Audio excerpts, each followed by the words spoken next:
Okay, Assalamualaikum kepada semua yang menonton video ini.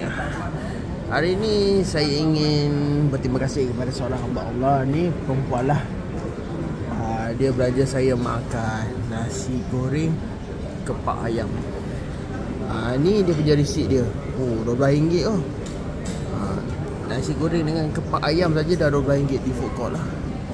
Ni sup dia. Alhamdulillah, boleh lah sup.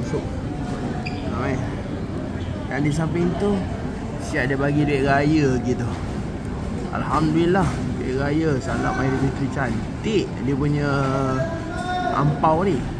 Okay, sekarang kita buka lah. Jom kita buka duit raya, apa yang dalam.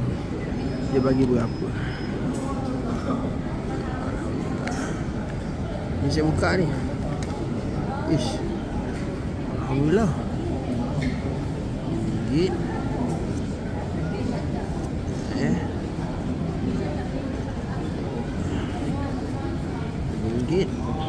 RM5 dah RM10. 11, 12. Alhamdulillah, RM12 dia bagi. Alhamdulillah, terima kasih lah Kak ni. Semoga panjang umur, murah rezeki lah. Terima kasih banyak-banyak Kak. Dan saya pun nak makan ni. Alhamdulillah lah, nak makan lah. Sedap oh. Ni dia punya ni lah, pau dia. Siap dia bagi ada nasihat lagi.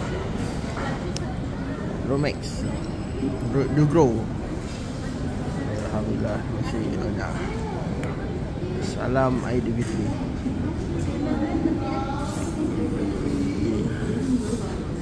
Okay, terima kasih. Assalamualaikum. Jemput makan.